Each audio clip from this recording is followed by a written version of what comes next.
कोलकाता के अंदर एक नर्सिंग की पढ़ाई कर रही बालिका के साथ रेप हो जाता है।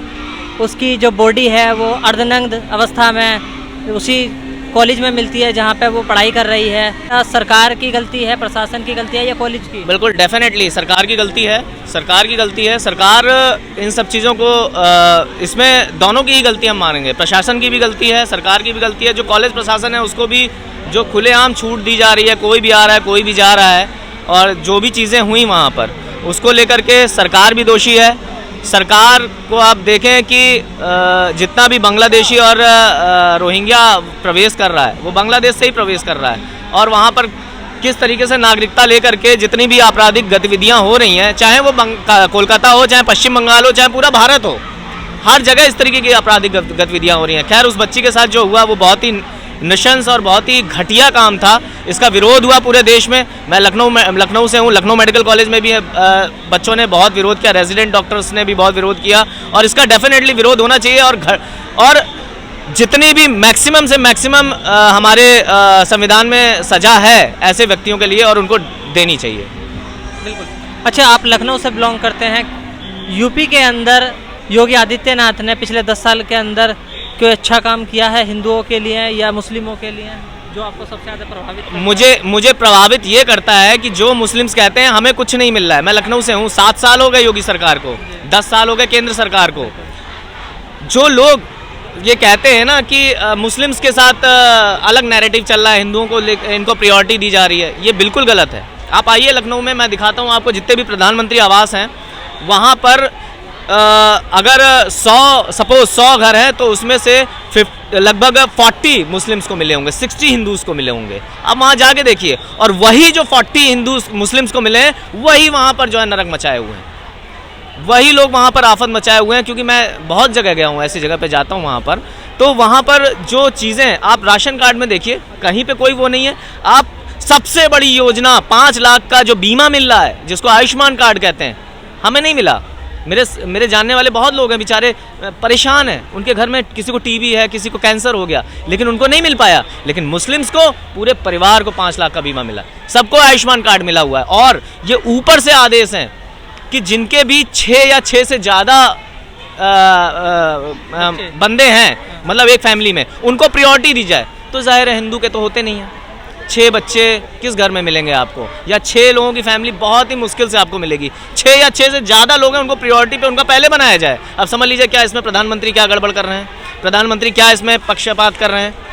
तो ये केवल एक फर्जी का नैरेटिव फैलाया गया कि सरकार ने ये किया, सरकार ने वो किया। योगी आदित्यनाथ ने तमाम योजनाएं चलाई हुई हैं मुस्लिम्स के लिए। मुस्लिम की उनकी जो बालिका विवाह है उसको लेकर के कुछ राशि दी जाती है, 25,000 या 24,000 ऐसा करके कुछ दिया जाता है। उसके अलावा राशन जो मिल रहा है, राशन में कोई भी भेदभाव नहीं है। आप प्रधानमंत्री आवास ले लीजिए, कोई भेदभाव नहीं है, कहीं पर भी कोई भेदभाव इस तरीके का नहीं दिखाई पड़ता है। लेकिन बस क्योंकि ऑपोजिशन वाले हैं, उनको बस ये चलाना है तो चलाना है। अच्छा,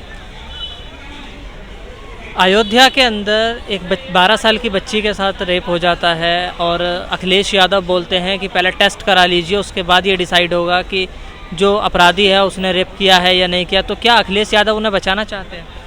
अब डेफिनेटली अगर वो इस तरीके की बात कर रही हैं, पहली बात तो सज़ा जो है कि फर्स्ट प्रायोरिटी में एफआईआर हुई, उसके बेस पे जो सज़ा देनी चाहिए वो तो दी ही जा रही है। लेकिन अगर वो ये कह रहे हैं कि पहले ये कर लीजिए, पहले वो कर लीजिए, उसके बाद डिसाइड होगा कि वो बंदा अपराधी है कि नहीं, तो ये बात तो पूरी तरीके से गलत है ना। अब कानून जो है, जो संविधान के तहत जो नियम है, जो कानून है, उसके तहत वो काम कर रहे हैं। जो उनको मिलना चाहिए वो मिलना चाहिए। लेकिन बचाने वाली बात अखिलेश तो ये भी कह रहे हैं कि ये क्योंकि एक चुनाव आने वाले हैं, जो सीटें खाली हुई उन पर चुनाव होने हैं, इस विषय को लेकर के इसीलिए ये हम लोगों के ऊपर ये फैलाया जा रहा है कि भाई इन्होंने रेप कर दिया। अभी उस दिन की क्यों बात कर रहे हैं आप? कल ही की बात ले लीजिए। कन्नौज का मामला जो है, कन्नौज में भी तो सपा के एक नेता पकड़े गए हैं, उसमें भी वो तो सरेआम पकड़े गए कि वो जो है नौकरी का झांसा दे करके उसका लगातार बच्ची का रेप और शोषण कर रहे थे। है तो हाँ, वो नवाब ऐसे ही कुछ पकड़े गए। हाँ, तो वो भी ओपन है। अब ऐसा ये इनको जो है, इनको चाहिए कौन सा टेस्ट कह रहे हैं, नार्को टेस्ट, डीएनए टेस्ट। अगर तुम्हें ये टेस्ट तुमने अपने राज में कब कराए हैं, कितने कराए हैं? वही बात है। ये तो अपने वोट बैंक को बचाना है इनको कैसे भी करके। ये कोई सच के साथ थोड़ी खड़े हैं, ये तो अपने वोट बैंक के साथ खड़े हैं। इनको सोचना चाहिए जब ऊपर जाएंगे ना तो सच ही जाएगा, ये वोट बैंक साथ नहीं जाएगा। यहाँ उल्टा नहीं लटकोगे तो वहाँ जरूर लटकाएगा, ऊपर वाला है कुछ। केवल वोट बैंक की बात हो रही है। अब उस बच्ची के साथ क्या हुआ, सारी चीज़ें हुई, सरकार उसमें लगी हुई है, तुरंत उसको पकड़ लिया गया, जो भी वो पकड़ा गया बंदा। अब उसके लिए भी यही बोल रहे हैं कि नहीं नहीं, ये तो वोट बैंक की बात है, क्योंकि चुनाव आने वाले हैं, इसीलिए ये जो है इस तरीके का नैरेटिव फैलाया जा रहा है कि नहीं भाई सारे काम सपा वाले ही कर रहे हैं। लेकिन जब इनके आका स्वर्गीय मुलायम सिंह यादव जी ने ये कह दिया कि भाई बच्चे हैं, लड़के हैं, लड़कों से गलती हो जाती है, तो वो जो माइंड सेटअप है वो लेकर के उनके नेताओं में कहीं ना कहीं वही विचारधारा चल रही है, उसी को लेकर के आगे बढ़ रहे हैं। ठीक है ना, तो इसको बिल्कुल भी ये नहीं कहा जा सकता कि ये एक चुनावी प्रपंच है या फिर जानबूझ के थोपा गया। ये डेफिनेटली कहीं ना कहीं इस तरीके की पुरानी विचारधारा है और इसी को लेकर के ये आगे चल रहे हैं और इस पे ये चीज़ें हो रही हैं। उन्होंने गुंडा राजनीति की है, गुंडा राजनीति। समाजवादियों ने, चाहे वहाँ लालू प्रसाद यादव ने, चाहे वहाँ बंगाल में, वहाँ पे सब जो गुंडा राज रहा है। इन्होंने कंपटीशन करा है कि कौन बड़ा गुंडा है, कौन कम छोटा गुंडा है। कहाँ पे कोई समाज के लिए इन्होंने क्या सेवा की है? जितने यहाँ पे रेप होते हैं, अभी बंगाल में क्या हाल हो रहा है देखो। मैं तो कहता हूँ बंगाल के पूरे वहाँ पे उनको राष्ट्रपति शासन लगना चाहिए। वहाँ का इतने टाइम से वहाँ पे कोई FIR नहीं लिखी जाती। वहाँ पे अपराधियों के खिलाफ सुनने में आता है कि वहाँ हिंदुओं के ऊपर जो अत्याचार होता है, उनके दुकानें वुकानें लूट लेते हैं वहाँ पे, और वहाँ पे लोग भागते हैं। वहाँ संदेश खाली में क्या हाल हुआ, तो वहाँ क्या हाल हो रहा है। तो ये गुंडा राज चल रहा है। ये इसका जुल्म का आखिरी तो अंत होगा नहीं होगा। जब अंत होगा यहाँ नहीं होगा तो ऊपर वाला जरूर सजा देगा। उसने भी कोई सिस्टम बना रखा है, गधा घोड़ा सुअर ऐसे ही लोग तो बनते हैं जो इंसाफ नहीं करते हैं। लेकिन अपोजिशन, सर एक सवाल है आपसे, अपोजिशन का ये कहना है कि जो संदेश खाली में हो रहा है उसका तो दुख है बीजेपी को, लेकिन जो मणिपुर में हो रहा है पिछले 1-2 साल से, वहाँ दुख क्यों नहीं है? मणिपुर में 300 साल से चल रहा है, 1-2 साल से नहीं चल रहा।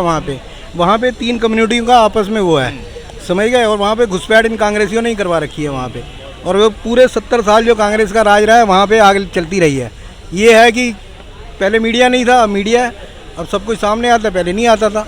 तो 300 साल और ये 70-60 साल जो कांग्रेस का है तब से चल रहा है। कब वहाँ पे शांति रही है? कभी नहीं रही है। वहाँ मार काट चलती रही है। अच्छा, एक सवाल और है मेरा, बांग्लादेश के अंदर हिंदू परिवारों को बड़ा प्रताड़ित किया जा रहा है, घर में घुस के मारा जा रहा था, और वो पिछले आज से 3 दिन पीछे जाएंगे हम तो वो 2 दिन तक बॉर्डर पे खड़े रहते बांग्लादेश इंडिया के, लेकिन हमारे देश की सरकार ने उन्हें एंट्री नहीं दी अपने देश में। इसको कैसे देखते हैं? देखो, वहाँ पे अगर वहाँ बॉर्डर पे लोग खड़े हैं तो जरूरी थोड़ी है वो सारे हिंदू ही खड़े हैं। वहाँ पे घुसपैठिए भी तो खड़े हैं तैयार हो गए अंदर घुसने के लिए, और यहाँ आके अराजकता फैलाएंगे। इसीलिए गवर्नमेंट थोड़ा सा सोच में पड़ी हुई है कि क्या सिस्टम बनाया जाए। नहीं तो वहाँ पे जो हिंदुओं के ऊपर अत्याचार हुआ है, लोगों को जिंदा जलाया गया है वहाँ पे, और हॉस्पिटलों में इलाज नहीं हुआ है, वहाँ पे बहुत बुरा अत्याचार हुआ है। और यहाँ के विपक्ष के लोगों ने उनके खिलाफ किसने ट्वीट किया है? कोई राहुल गांधी ने कोई ट्वीट किया है? सोनिया गांधी ने करा है? कोई प्रियंका गांधी ने करा है? कोई? अभी यही हमास के लिए चिल्लाते फिरते हैं, फिलिस्तीन के लिए चिल्लाते फिरते हैं ये लोग। ये सिर्फ अपनी वोट बैंक राजनीति करते हैं। ये सच के साथ, हिंदुओं के साथ कभी नहीं खड़े रहते। जब अंकल कहते हैं ना कि वो रिजल्ट का 4 जून को आया, तो 5 से 6 जून को तीनों राहुल गांधी, सोनिया गांधी बांग्लादेश गए थे शेख हसीना के पास। तो अब क्यों नहीं मिल रहे उनसे? अब मिलना चाहिए। हाँ, अब तो वो बोल रहे हैं कि शेख हसीना को वापस बांग्लादेश भेज देना चाहिए। नहीं, अभी तो उनको सेफ्टी से रखना चाहिए थोड़ा। लेकिन वहाँ के जो अंतरिम प्राइम मिनिस्टर बने उन्होंने क्लियर बोल दिया कि अगर आप शेख हसीना को नहीं भेजोगे बांग्लादेश तो भारत के और बांग्लादेश के रिश्ते खराब हो सकते हैं। कोई नहीं, लड़ लेंगे उनसे भी, होगा भी ऐसा तो कुछ। बाकी अभी तो जो सुरक्षा देना भी अपने हिंदू भाइयों को, बहनों को दो, वहाँ जो भी फंसे हुए हैं। लेकिन जो वहाँ फंसे हुए हैं, जिनके साथ अत्याचार हो रहा है, हमारे देश की सरकार का ये फर्ज नहीं बनता कि वहाँ पे फोर्स भेजी जाए और उस दंगों को रोकने की कोशिश की जाए? फोर्स भेज देंगे तो विपक्ष जो है वो पहले बीच में टांग अड़ाएंगे अपनी। लोगों की जान से ज़्यादा विपक्ष की चिंता है क्या? विपक्ष की चिंता तो नहीं कि, बट वो ये कि कुछ ना कुछ तो वो पंगा करेंगे।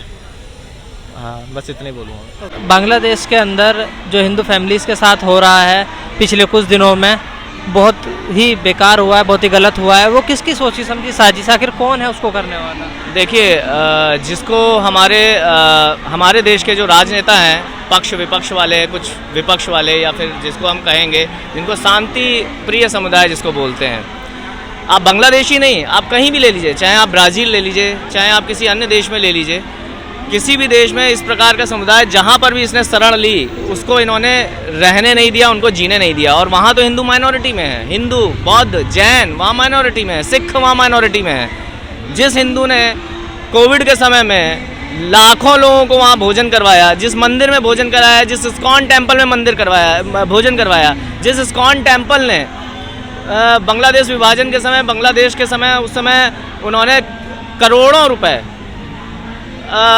बांग्लादेश में लगाए, आज ये स्थिति है कि उसी हिंदू को वहाँ प्रताड़ित किया जा रहा है, उसी इस्कॉन टेम्पल को तोड़ दिया गया, वहीं के पुजारी को मार दिया गया, वहीं का हिंदू प्रताड़ित है, लड़कियों को उठा के सरेआम लिया जा रहा है, उठा के लिए चले जा रहे हैं छोटे छोटे, यहाँ तक कि वहाँ की सरकार ने, जब भारत सरकार ने दबाव बनाया उन पे, तो उन्होंने एक रिफ्यूजी कैंप बना दिया जिसमें उनको रखा गया हिंदुओं को, वहाँ पर भी उनको ये हजम नहीं हुआ और उन मुस्लिम कट्टरपंथियों ने उस पर बमबारी करके उनको उसमें भी उन्होंने कई लोगों की हत्या कर दी, जिसमें महिलाएं भी मरी, बच्चे भी मरे और बहुत सारे पुरुष भी मारे गए।